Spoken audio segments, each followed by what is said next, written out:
Maybe a little bit. No, I think No? that's about Good. right. Okay, so we go live. No, let's wait. Let's wait. I will check YouTube.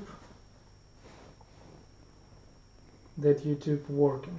You know, this is not main things. Main things this. Mm-hmm.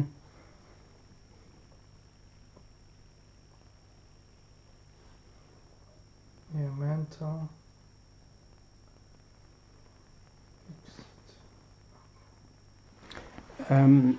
I think I should take this off.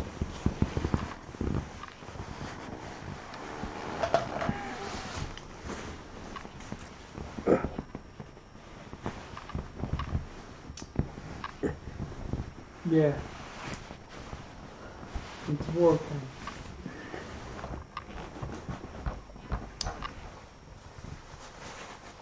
Sorry, I should have done this before.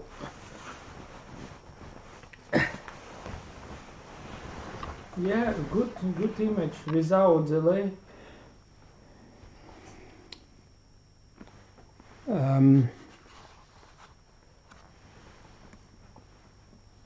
So that looks okay? Yeah, and now you can it can be open, and when you finish, you just will click this Right, click the red end stream, end stream. end stream. So I click that. No, it's open. Yeah, Yeah, sorry. It's start. Click this a green button, twice green button, and when you finish, end stream, and don't forget to unplug it. Right. And that's it. So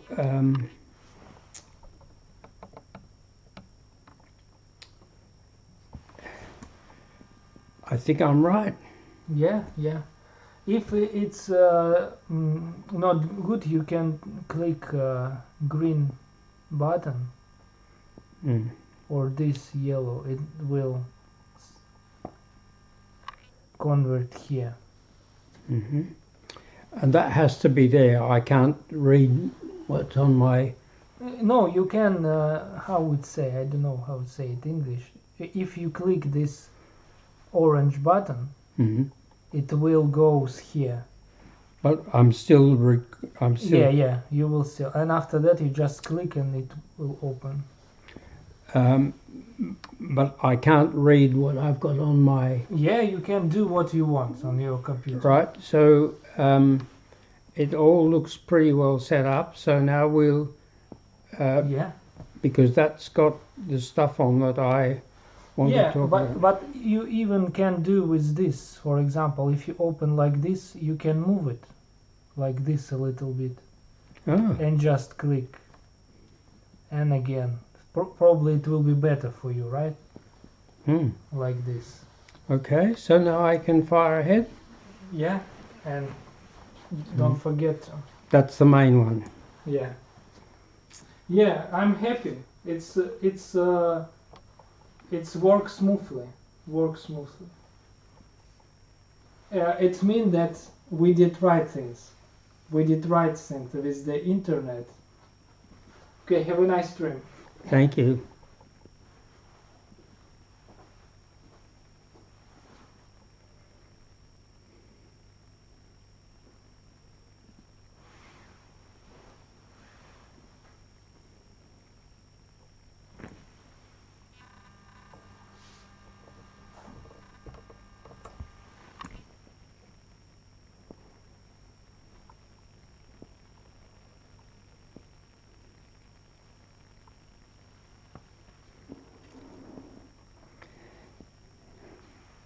Hi.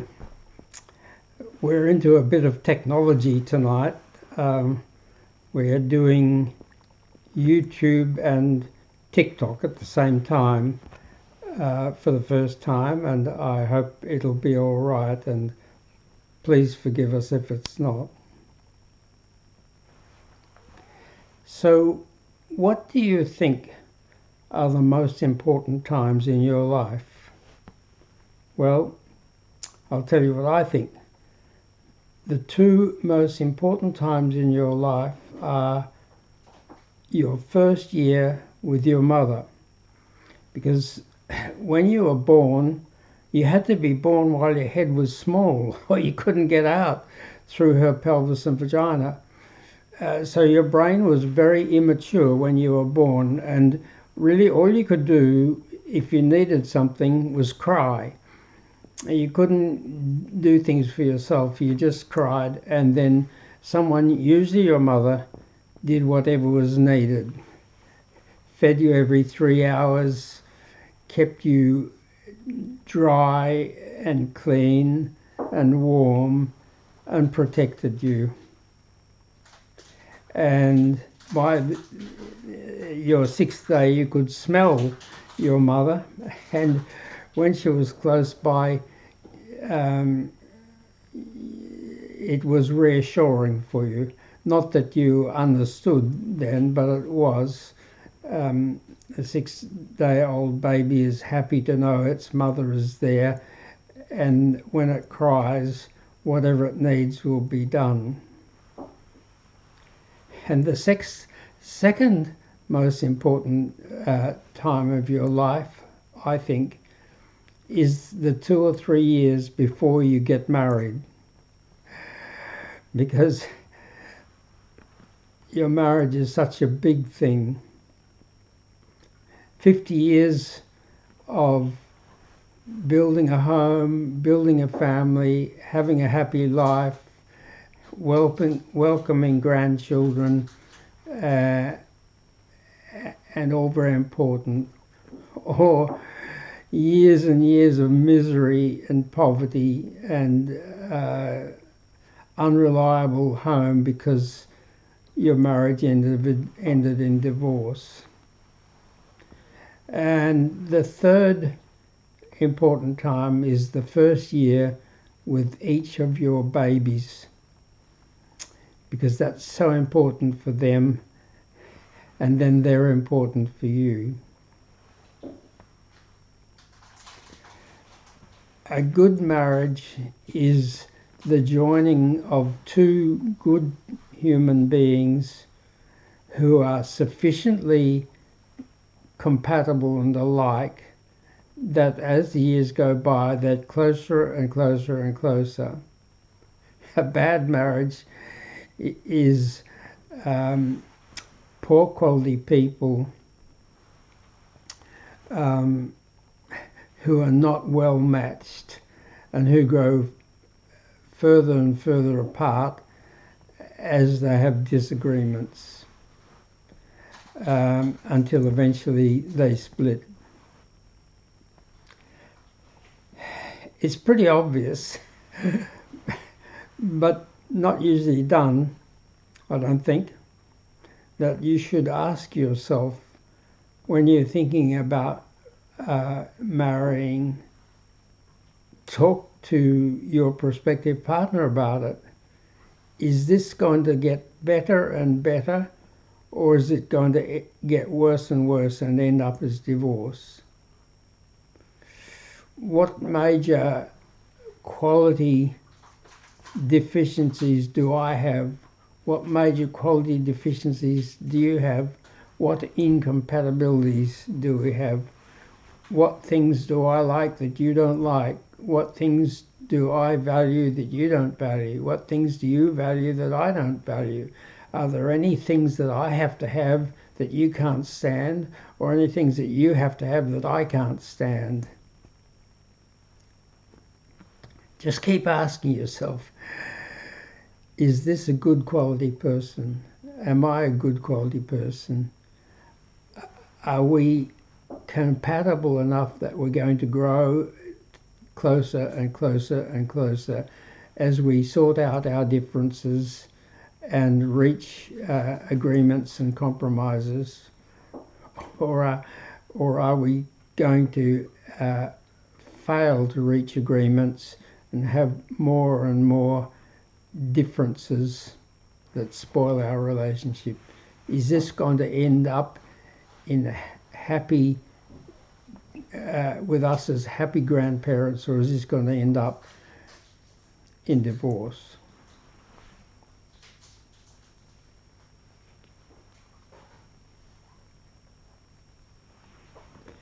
So,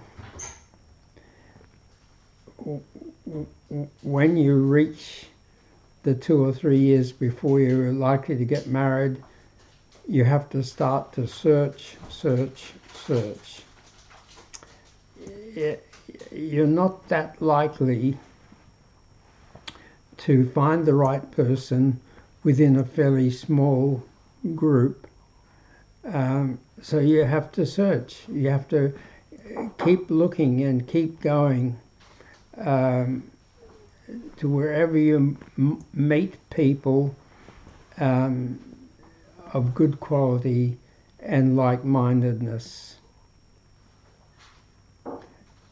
Just don't expect it to accidentally happen without some search on your part.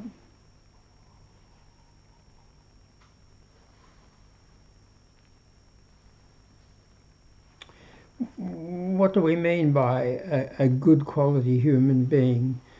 Good quality human beings are good-natured, happy, fair, honest, decent, and not selfish. Selfishness is a major problem.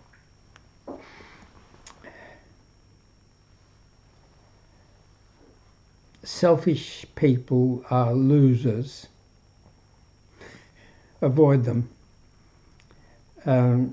Why do I say that? Because the 3 most important things in your life are mental health, good relationships, enough good relationships, no bad close relationships, and no addictions. But selfish people don't have good relationships. They may have relationships that superficially appear good, but when it comes to the crunch, selfish people don't have good relationships. And you want to have a good relationship. So, are you selfish? Are they selfish? Fundamentally important question. Just keep asking yourself, am I a good quality person? Are they a good quality person? Look at their family. Look at their friends. Look at your family. Look at your friends.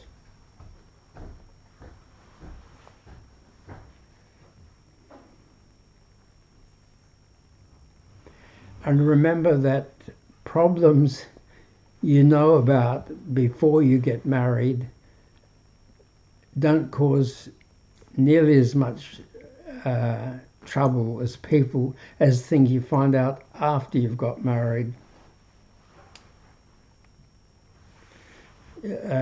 We all have to accept some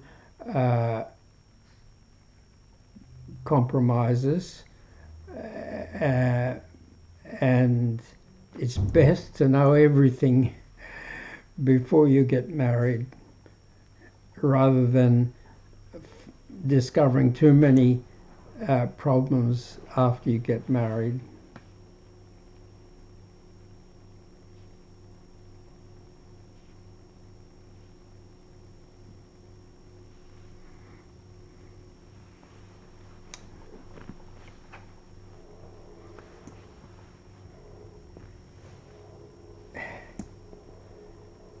As a doctor for 53 years, a hospital doctor, then for many years a suburban family general practitioner doctor, and then having my own drug and alcohol clinic for 5 years in which I treated 5,000 addicts in over 40,000 consultations.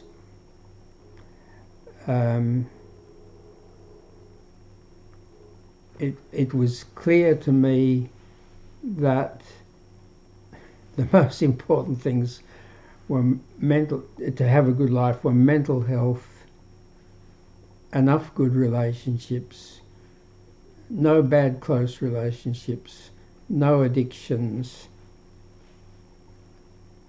and that there was never going to be enough doctors and psychologists and counsellors and therapists to do all the work that needed to be done to help people with problems, to help people who were not mentally healthy, who did not have good relationships, who did have addictions.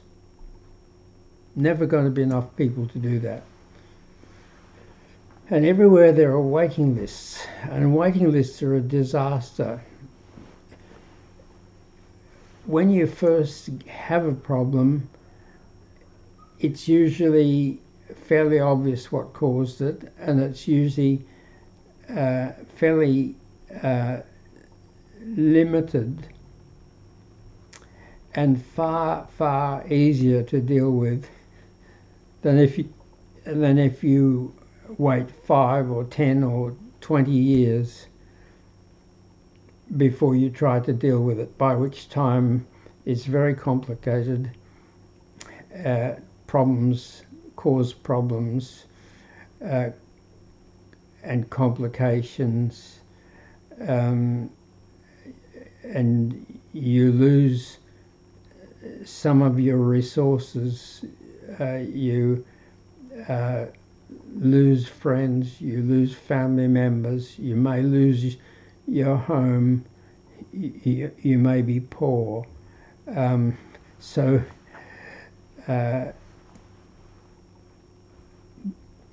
get onto things as early as possible, and the present overloaded system is doing the opposite. Everybody's having to wait.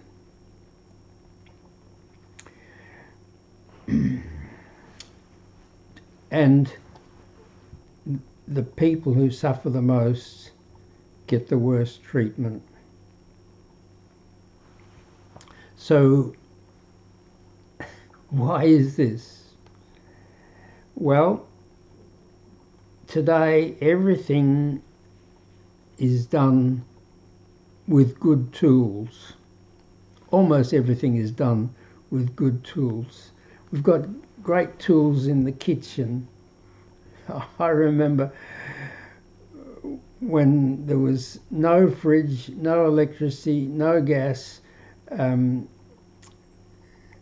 dishwasher, just 2 tools: a wood stove you had to light every morning and keep putting wood on, and a big dish that you wash dishes in. So what are the tools for mental health and addictions? There are only 2 tools, and they've both got great weaknesses. The first tool is talk therapy, counselling, therapy, psychological treatment. And it's got 2 very big weaknesses. The first weakness is that to be a good therapist, you need a lot of training and a lot of experience, which means that there aren't that many good therapists. And a lot of the people who are doing therapy are not very good at it. And the second problem about talk therapy is it's so slow.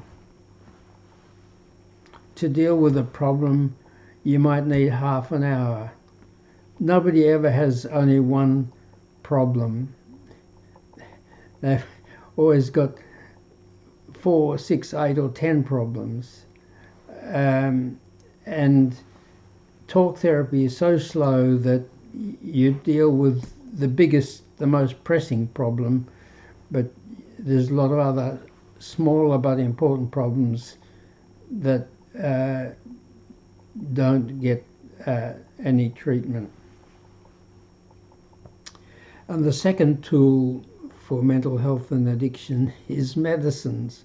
And medicine's got terrible problem. the terrible problem with medicine is that the people who need medicine want medicine that works quickly, is very effective, and gets them better, and then they don't need it anymore. But the people who make medicines want people to stay on medicine, to take as much medicine as possible for as long as possible, and not get better so that they don't need it anymore. So many medicines are addictive.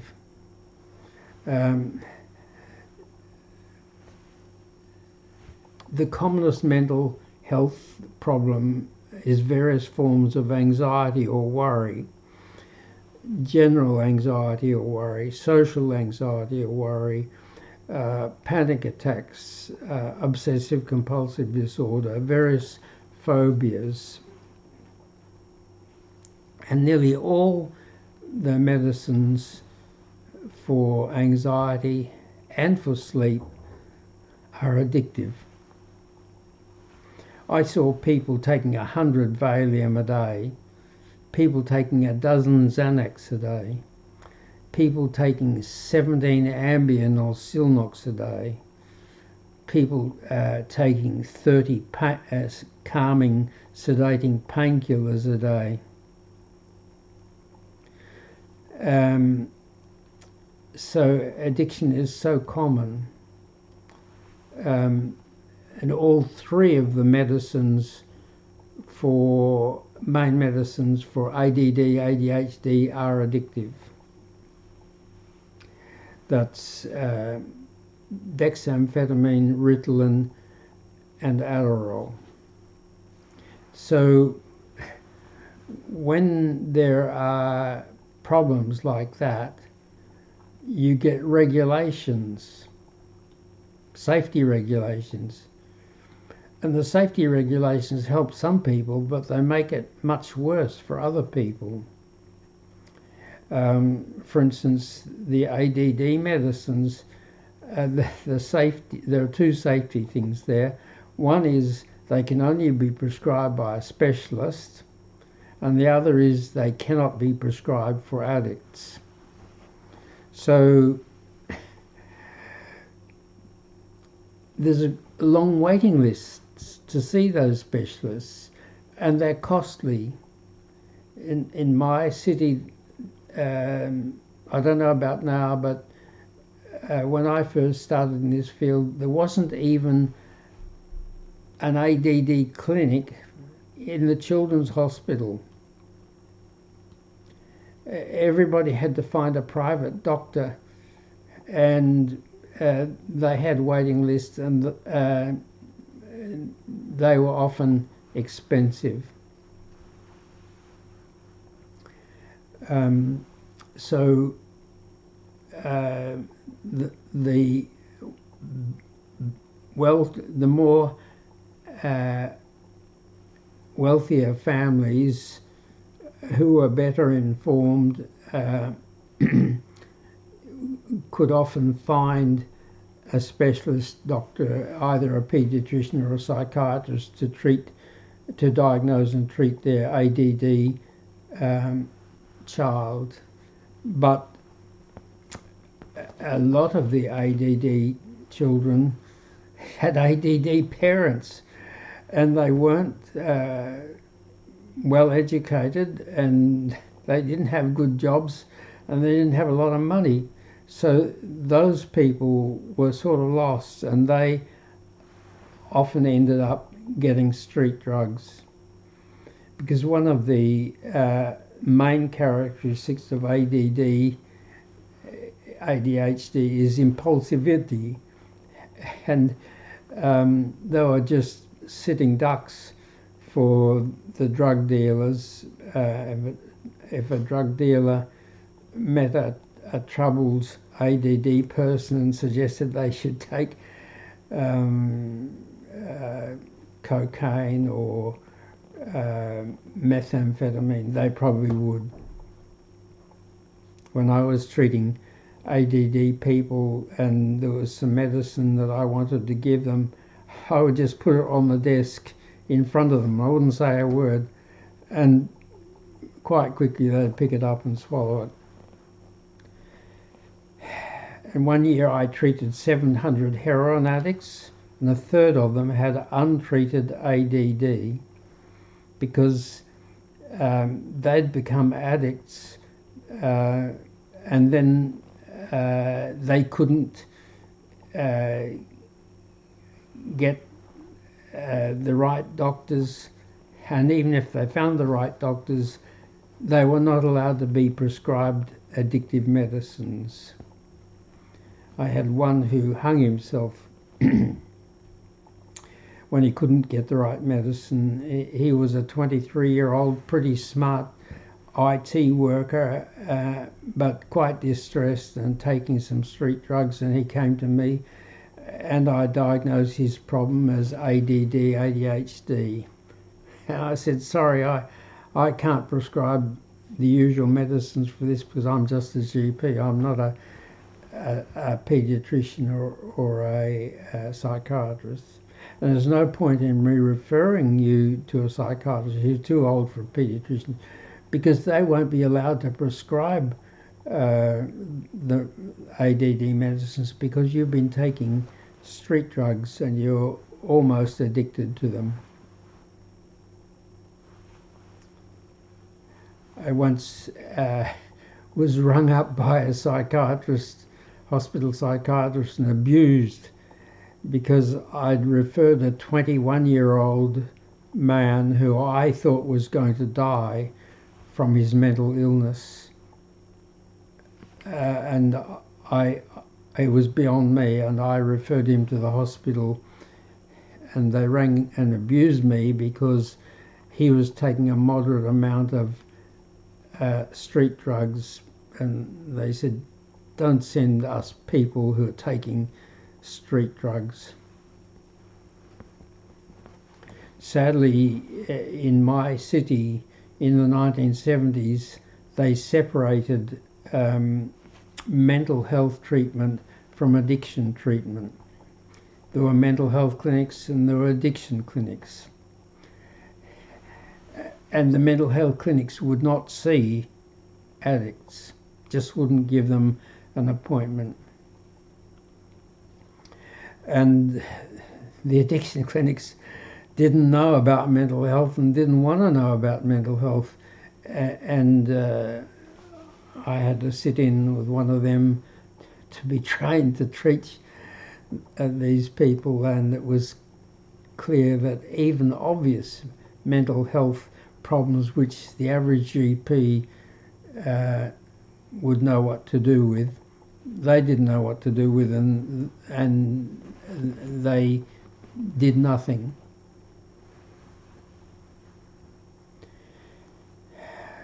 And if an addict got clean, an alcoholic got clean, then they could get an appointment at a mental health clinic, but usually 3 or 4 months waiting, and by that time they'd nearly always relapsed.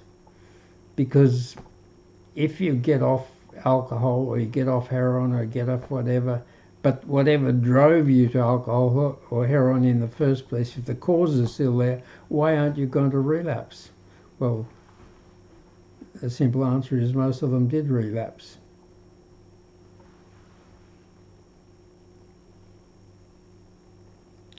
So, over a 25-year period,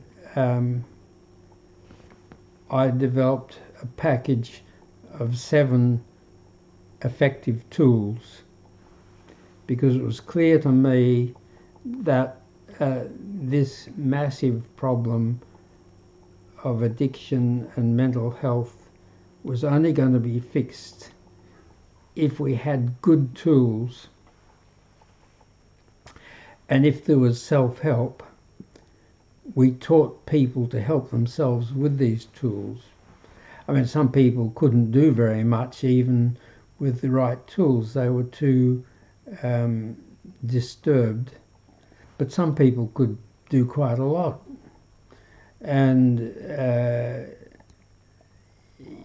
if they were aware of these tools and started to work on their problems as soon as they started, then that was much easier than when a person had been on the waiting list for a long time or had their problem for a long time.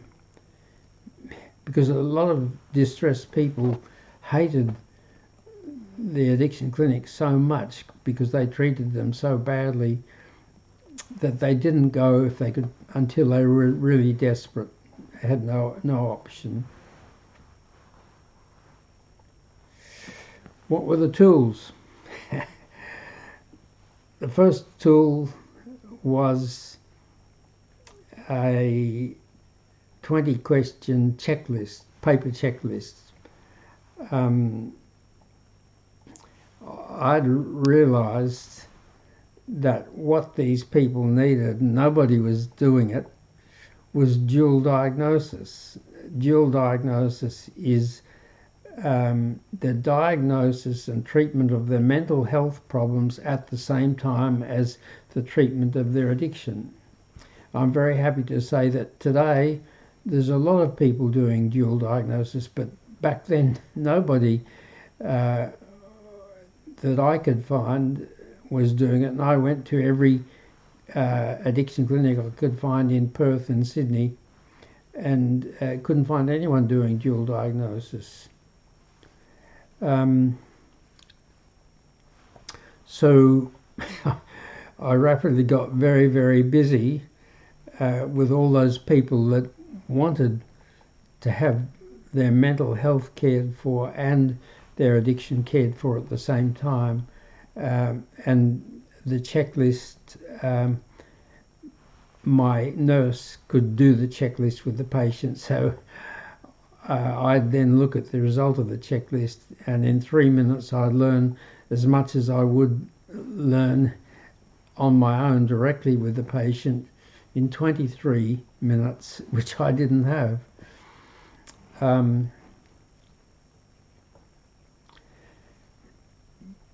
And then with the progress of technology, it was obvious that an app was far better than a checklist.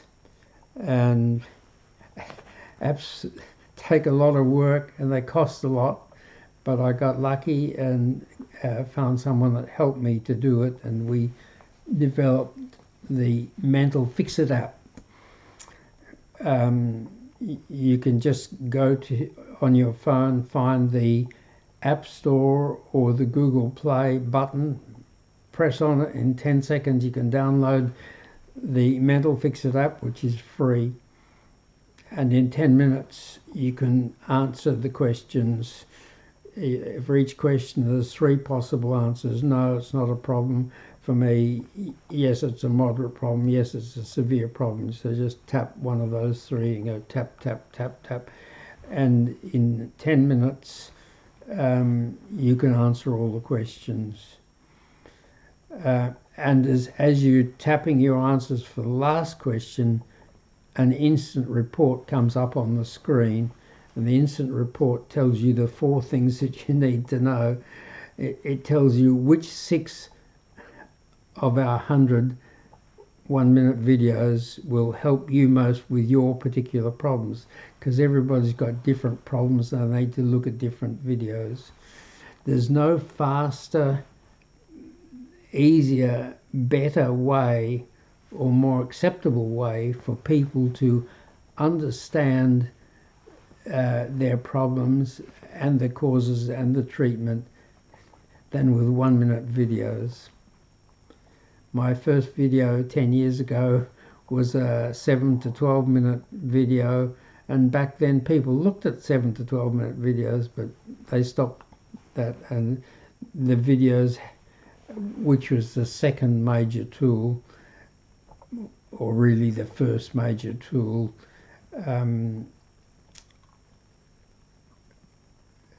had to be 1-minute videos, and to cover all aspects of mental health and addiction you needed a lot. And I gradually did more and more until I had over 100. And then we had the third tool was the website, which is mentalhealthvideos.a-to-z.com. mentalhealthvideos.a-to-z.com with over 100 1-minute videos and the Mental Fix-It app. And the Mental Fix-It app tells you which 6 videos will help you most. So 10 seconds to download the app, 10 minutes to answer the app questions, 10 minutes to look at the 6 1-minute videos that will help you most, and in less than half an hour you're miles in front. You have to understand your problems and the causes and the treatments to get better. And then the next tool was live streaming. 4 months ago I'd never heard of live streaming, but fortunately the very smart tech guy who helped me make the app told me about live streaming, and that's another very powerful tool for mental health and addiction. So now I do about an hour to an hour and a quarter of live streaming on Tuesday, Thursday, Saturday and Sunday, Perth time, about 6:30 to 7:30 or 8, which unfortunately is a bit late in Sydney and Melbourne, and a bit early in New York, and far too early in Los Angeles and San Francisco. But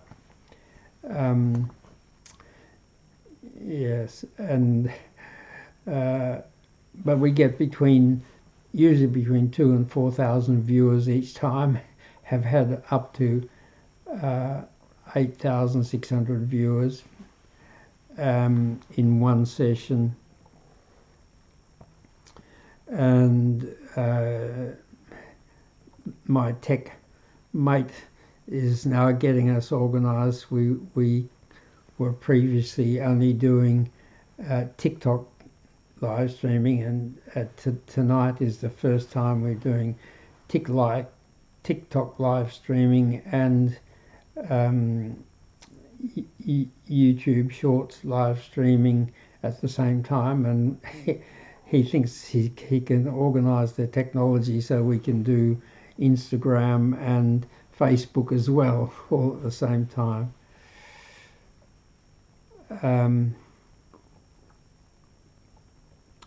Yes, so those are the tools. The 1-minute videos, the mental health videos A-to-Z website,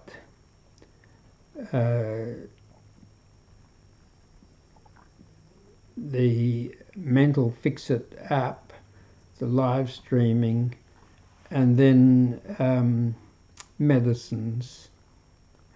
I don't recommend anything that's addictive. It's not necessary. There's non-addictive medicines for everything, for every addiction and every mental health problem. You don't hear about them because the pharmaceutical industry pushes the addictive stuff, and they push the slow stuff. Tablets and capsules which you swallow have to go right down your gut and take half an hour to an hour to get absorbed and start to work, and 1 to 2 hours to have a strong effect. But I found that powder medicine, which you drop on your tongue, your tongue's red or pink because the blood vessels are so close to the surface, and you drop powder fine powder medicine on your tongue and suck it, don't swallow it, and it gets absorbed within 5 minutes. It starts to work, and within 10 to 15 minutes it's working strongly. And that speed of effect is so valuable when you're trying not to smoke, trying not to drink, trying not to take heroin, trying not to take 30 painkillers a day, and you're trying not to have panic attacks or social phobia or post-traumatic stress disorder. You want speedy medicine which works fast and is not addictive, and that's powder. And it's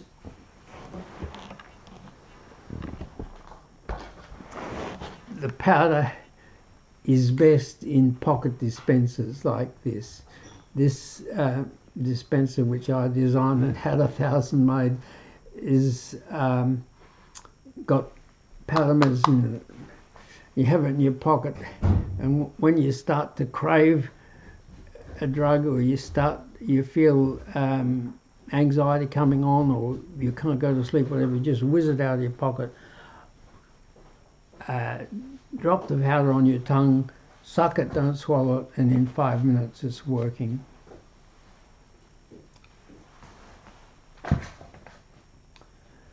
And so that's tools number 5 and 6, and tool number 7 is heartbeat meditation aids. Meditation is a very valuable treatment for mental health and addiction problems. What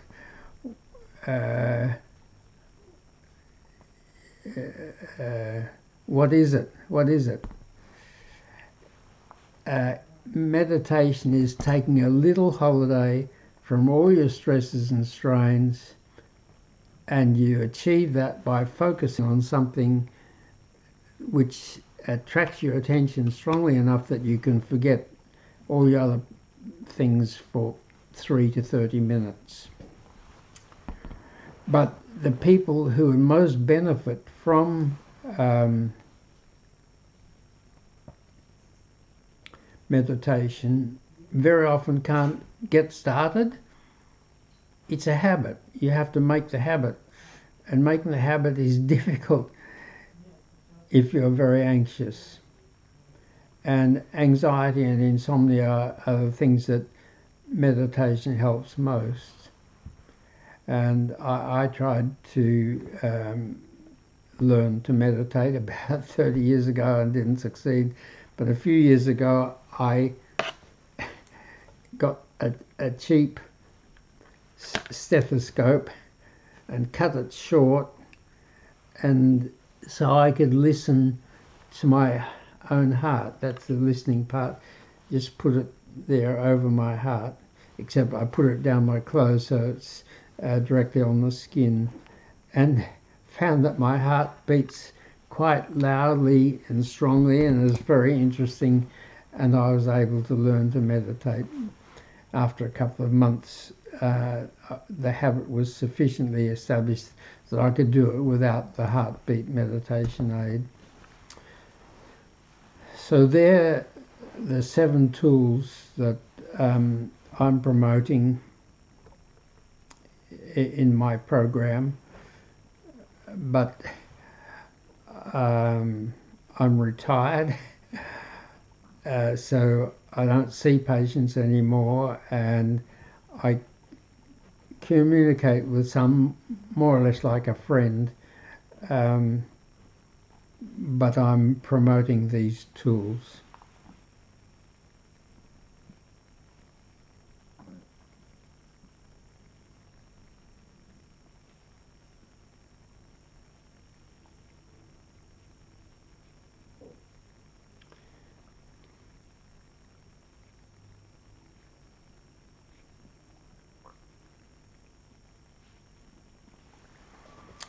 So how do addictive substances work? Addictive substances are substances that give you relief, but you develop resistance to, so you have to take a bigger amount to get the relief. And then when you take the bigger amount to get the relief, you develop stronger resistance. So the next time to get the relief, you've got to take a bigger amount. So it goes mental health distress, 19 cases out of 20, 95% of addicts I found had serious mental health problems. And a lot of people had this vague thought that addiction caused mental health problems. Well, they don't make mental health problems better, they certainly make them worse. But in 1 year, when I treated 700 heroin addicts and found a third of them, 230 roughly, had ADD, ADHD, that made me look very carefully and talk very carefully to every new addict about their early life and their family and their mental health.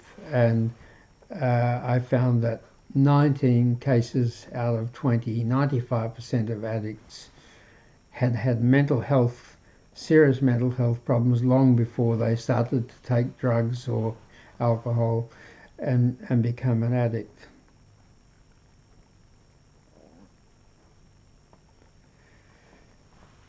So what happens is, if a person has got serious mental health distress and they don't get proper medical care, then sooner or later they end up getting relief from alcohol or nicotine or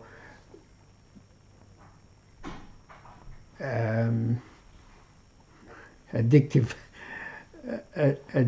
tranquilizers and sleeping tablets, or marijuana, or heroin, or calming addictive painkillers, or they get relief from stimulants like nicotine, cocaine, crystal meth, ecstasy, MDMA. And those drugs give them relief. If their problem is they're too high, they're anxious, they can't sleep, they got post-traumatic stress, then they have a calming street drug, and it gives them relief, but then they develop some resistance to it, so the next time they've got to take a bit more to get the relief. When they take a bit more of the drug, they get a bit more resistance, and the next time they have to take more drug to get relief, and then they develop even more resistance, and eventually they're taking a lot of the street drug to get the relief, and they got a lot of resistance, so they're not getting a very good relief, but they can't stop the medicine or the street drug because it's changed their chemistry so much that they hang out, they get terrible withdrawals if they don't have the medicine, so they're in deep shit. Have to take the drug to avoid withdrawal suffering, but it's not really working for them, and it's costing them an arm and a leg, and they've run out of money. Yeah. And then they go to the clinic. Eventually they think, oh well, I just got to go to the addiction clinic, and the addiction clinic says, yeah, well, come back in 8 weeks. We've got an 8-week waiting list. Of course, I saw that less than half the people kept those appointments. Only about 4 out of 10 were keeping their appointments, and the others were in hospital, in prison, in a cemetery, or out committing crime to pay for their drugs.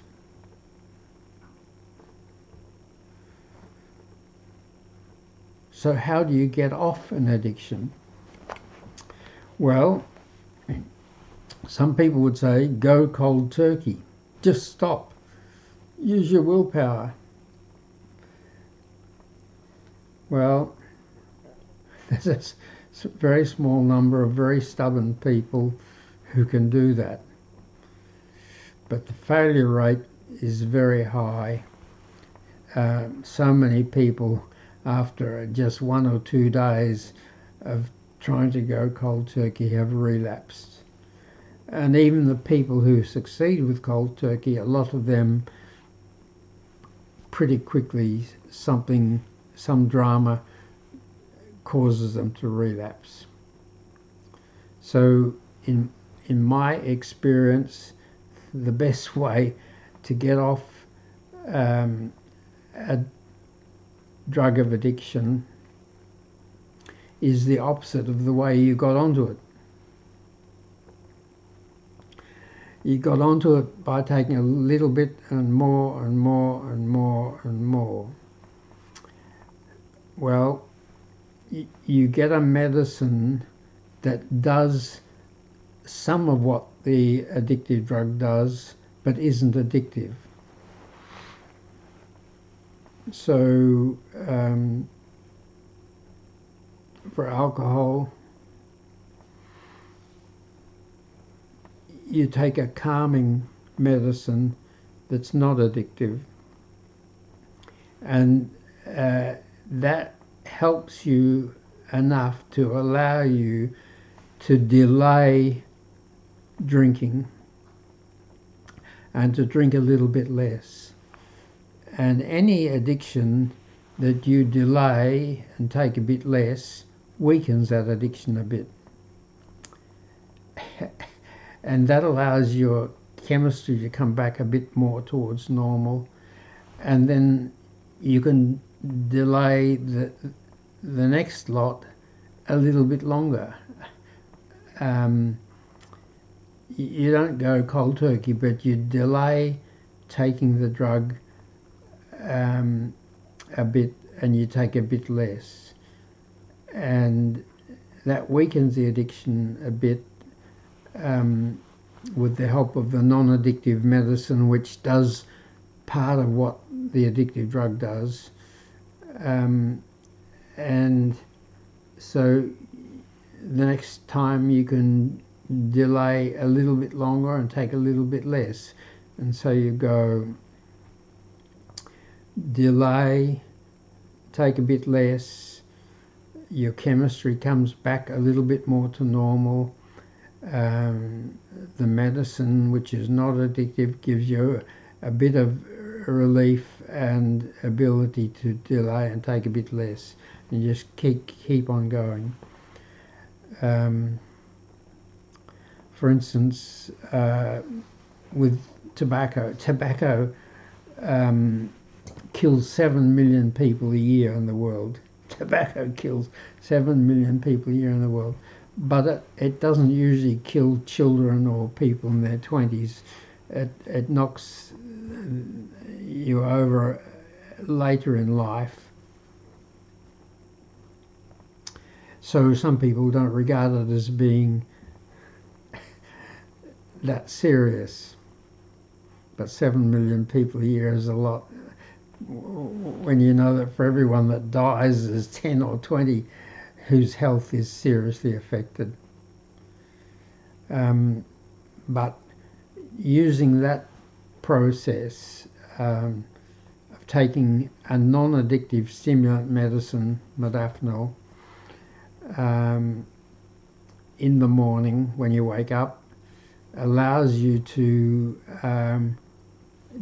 not smoke till a bit later, and to stub the cigarette out when there's still a quarter of it left. And people who do this process can usually reduce their smoking by about a quarter every 2 or 3 weeks. So after 8 or 10 weeks, they're down to a quarter of the smoking. They're still smoking, but they're smoking less and later. And when they get down to a quarter, they can usually then go cold turkey and quit. Same with alcohol. Alcohol is a calming, tranquilizing drug. When you wake in the morning, you take a non-addictive tranquilizer that calms you a bit, and that helps you to put off. You're not drinking whiskey for breakfast. You're drinking it at 9 o'clock instead, and you're drinking a bit less, and your chemistry comes back a bit to normal, and then you gradually can drink later and later and less and less. It might take you 3 months, 6 months to get down to such a low level that you can just quit cold turkey.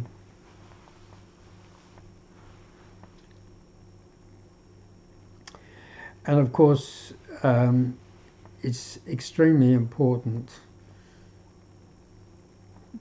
for the mental health disorders that cause the original drug taking to also be found and fixed while you're doing this process. So much, if someone's got severe anxiety and they've become an alcoholic because of the anxiety, it's so much easier for them to reduce their alcohol if that anxiety disorder is diagnosed and treated. A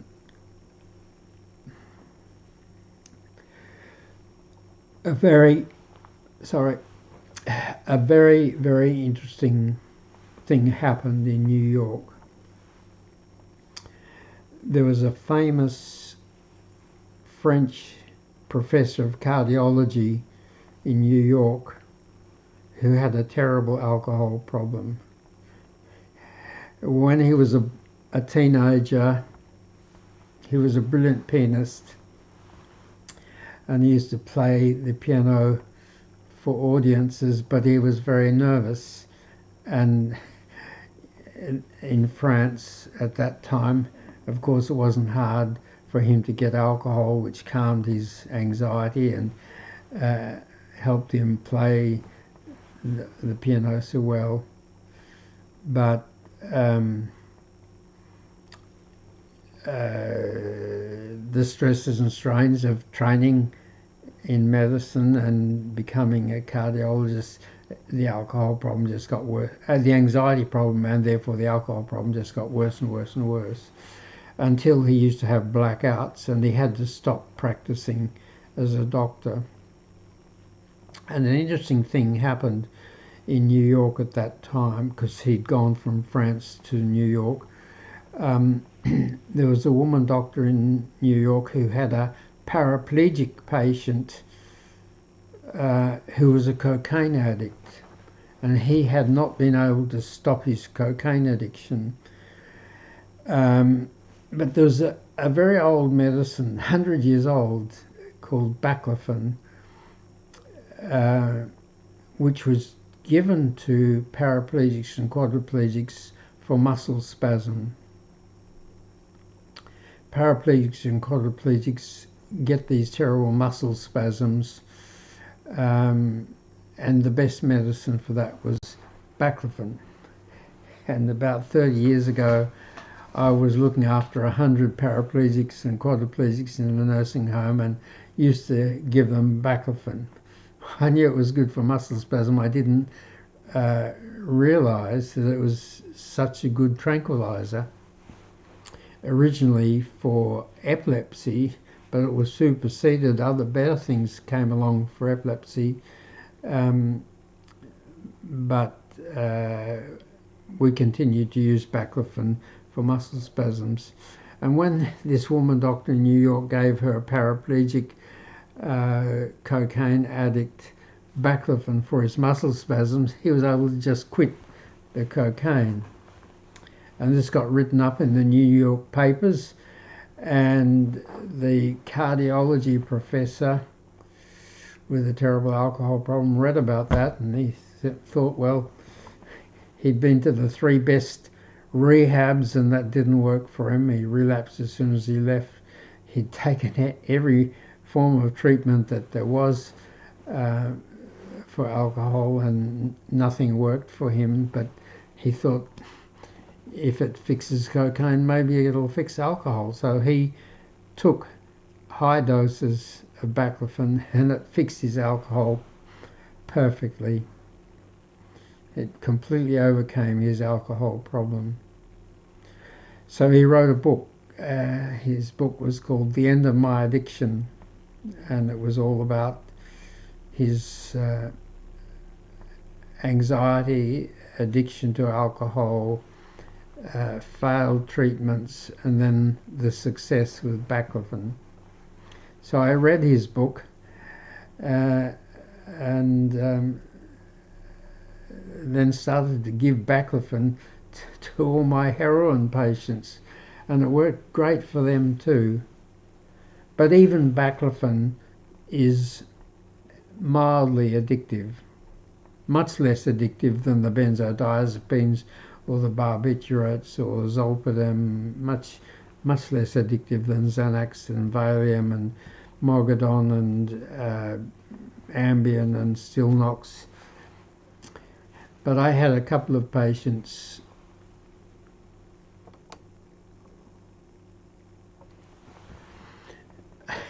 who took too much.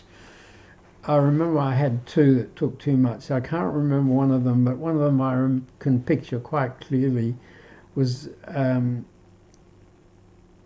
big, strong Asian lady who was about 40, who had a terrible heroin problem, and her partner had recently died of an overdose of heroin, and she was in a bad way. I gave her baclofen, and it was wonderful for her, and she was so happy with baclofen. But she gradually took more and more until she was up to 9 baclofen tablets a day, and that worried me. So then I mixed the baclofen with a calming antidepressant called mirtazapine, and with microdose naltrexone. Naltrexone is an alcohol blocker which boosts your endorphins. Your endorphins are over 20 feel-good chemicals, and that fixed her.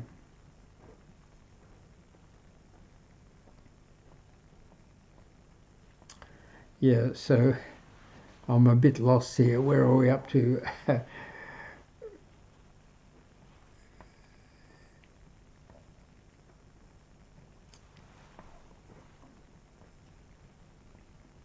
I never ever, I stopped giving addicts addictive medicines. It was bad, they didn't get better, and it wasn't necessary, because I found that there were non-addictive combinations of medicines for every mental health and every addiction problem that there was. Just wasn't necessary. And when these combinations were given as powder in a pocket dispenser that you could take as soon as you felt the problem starting, so the problems never got bad, the craving never got bad, the anxiety never got bad, because it's much easier to stop a problem from coming than to make it go away once you've got it. And the medicines that take half an hour to an hour just don't work fast enough. So people have to take them, 2 or 3 times a day, whether they need them or not, in case they need them, because they don't work fast enough if you wait until the problem starts.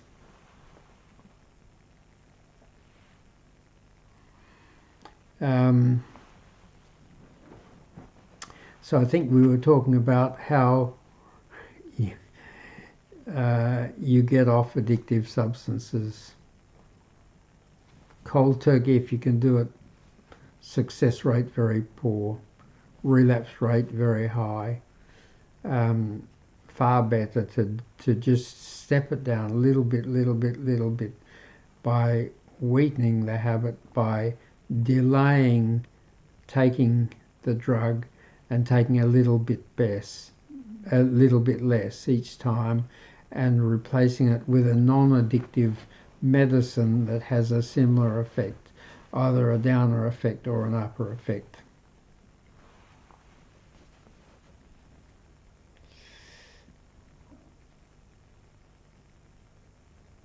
So alcohol is a calming addictive substance. You need a calming medicine that's not addictive. Heroin is a calming addictive substance. A lot of painkillers are calming, and you need a non-addictive calming medicine.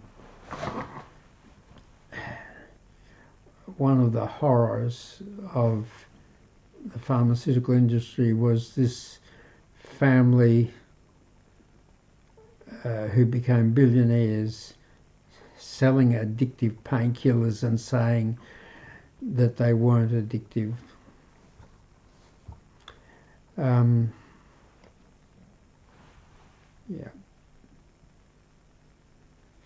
Crystal meth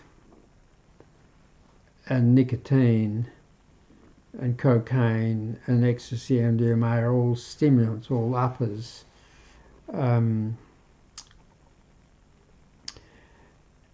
And pretty damn hard to break. But you just take stimulant medicines that's not addictive, which is modafinil, combined with some feel-good microdose naltrexone,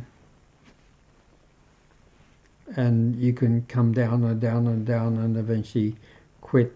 And that powder you can then carry in your pocket all the time, and that stops you from relapsing, because people who've come off drugs always have craving, and sometimes a situation arises where something bad happens, they're suffering, or one of their old mates who hasn't managed to get off wants to get them back on and offers them, and they relapse. But if you've got the powder in your pocket, you can whiz it out and drop it on your tongue and suck it, and don't swallow it. It'll be working in 5 minutes, and you can beat it that way.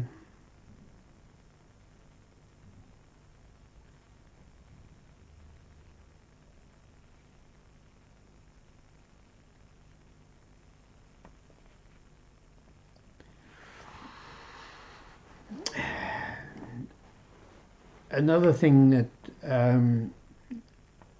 you should be aware of is that we all have a thyroid gland in the front of our neck here, and it's controlled by a part of your brain, and the gland in your brain which produces thyroid stimulating hormone TSH, and then the thyroid gland produces 2 hormones, T3 and T4, and they control quite a lot of aspects of our life. So if you are obese and low and slow and feel the cold badly, you may have an underactive thyroid gland which is not producing enough T3 and T4. Or if you are getting very skinny and you're shaky and you have a heart racing and you sweat a lot, you may have an overactive thyroid gland. So if you have any of those things, get your doctor to do your thyroid blood tests. But you must get the TSH and the T3 and the T4 all measured. A lot of times they just measure the TSH, and that's not exact enough, because the real factor is how much T3 you've got in your cells, and that's too expensive to measure. You can't, it just costs a fortune to measure your T3 in your cells. So researchers can do it, but in ordinary medical practice you can't do that. You have to do the blood tests, and they're not quite as accurate, so you need to do all three.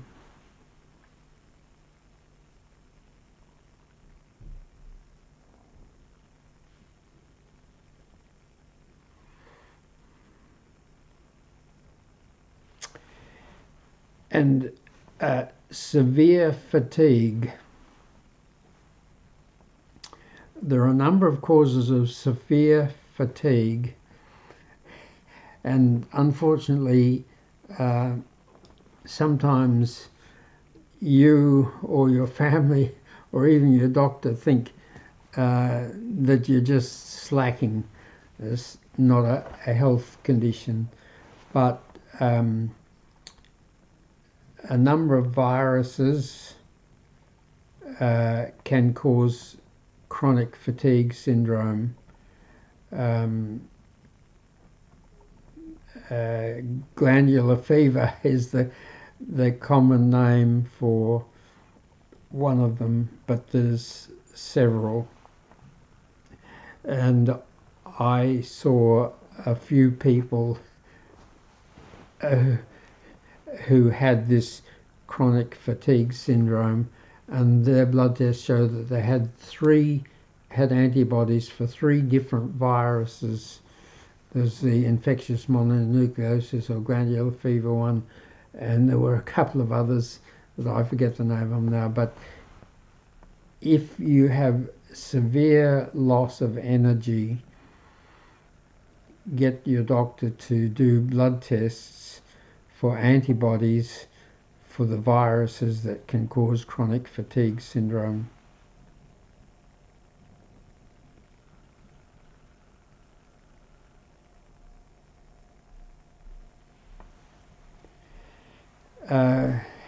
And deafness. Avoid the loneliness of deafness. I'm moderately deaf, and hearing aids are not that good. I have to often ask people to repeat themselves, and it can reach a point where you stop trying to hear because it's too much of you just don't hear well enough to be worth the effort. But deafness is partly if you don't use it, you lose it problem. There are a number of those, if you don't use it, you lose it problems, and deafness is one of them. So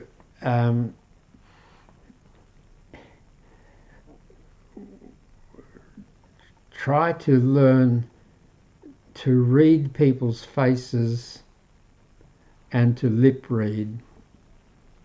When you're watching television, watch the mouths, the lip movements, and the smiles and the facial expressions of the people as they talk. Get a friend who's also deaf and regularly sit with them opposite and talk to one another, and you try to gather as much as you can from your hearing, but also from their facial expressions. They're smiling or they're frowning or whatever, and their movement of their lips, and they do the same, and that helps to prevent loneliness, because loneliness is very serious for human beings. Science has now proved that loneliness is equal to 15 cigarettes a day in the damage it does. Humans, for 98% of human existence, live very close in groups. And they didn't have any brick walls. They had bark huts, and everyone was very close to everyone. And they lived with, most of them lived in the same group of 30 to 150 people for the whole of their life. And lots of those people in that group were their relatives. So they had a lot of closeness to other people, and a lot of the people they were close to were very like them. And now we all live in separate houses and separate apartments, and we have brick walls between us and cement floors, and the people next door could have been born 100 miles away or on the other side of the country or on the other side of the world. Even your marriage partner might be from a totally different background to you. So try to avoid the loneliness of deafness and get the best hearing aids you can afford, but reading facial expressions and lip reading and body language is very important.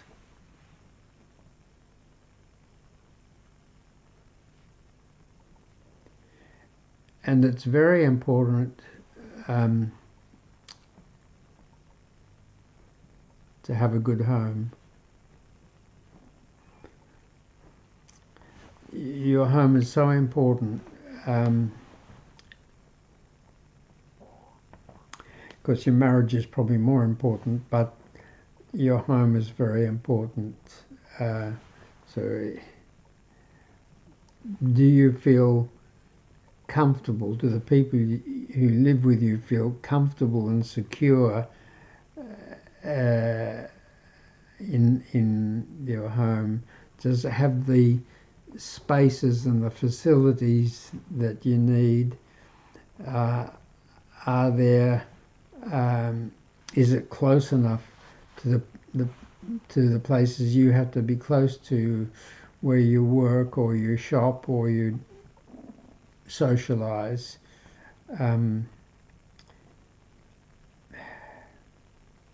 I wish that when I was young, my family had taught me to understand how important home is. Yeah.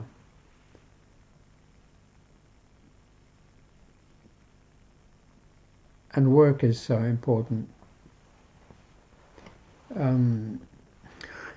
We sleep a third of our life, we work a third of our life, and we need to sleep well, and we need to be happy and safe in our work, and the pay must be good enough to support a reasonable life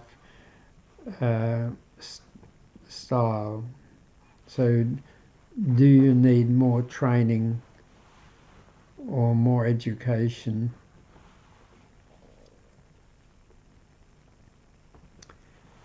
and smiling is so important.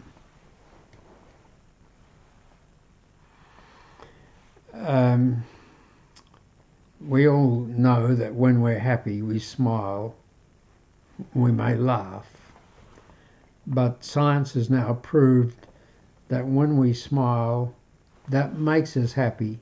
When we smile or laugh, our brain and our glands produce more dopamine and serotonin and endorphins, which are chemicals that make us feel good. And when we're unhappy, we produce less of those chemicals that make us feel good and make us feel happy. And unhappy people get old sooner, get sick sooner, are less attractive. Happiness is so important. Happiness and healthiness go together. So smile whenever you can, not when you're angry. If something bad happens that needs to be fixed, be angry. But if there's nothing to be angry about, smile and be happy.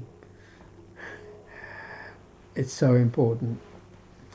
And the more you smile, the more you laugh, the happier you are, the healthier you'll be, and the more attractive you'll be. The less you smile and the less you laugh, the less happy chemistry you'll produce, the less healthy you'll be, and the less attractive you'll be. Well, I think maybe that's enough for one day. What's today? Saturday. So I'll be back here again on Sunday morning about 8 or 8:30. Hoping to reach some people in New York. I've been to New York twice for 3 days. I still remember the first time I went and looked at the Statue of Liberty, and the queue was about 8 wide and a mile long, and it was so hot. And then went up to that 110-story building that was it was the World Trade Center that was bombed, or that people crashed their planes into and collapsed. And on the 105th floor you look down on the clouds. The clouds were below us, not above us, and it was 110 degrees that day, 110 degrees Fahrenheit that is, and the queue was wide. I still remember a Japanese couple that I was in the queue with. Yeah. Okay, so that's it. Now I'm going to try to turn this stuff off. I know how to turn off the TikTok now. I'm not so sure about the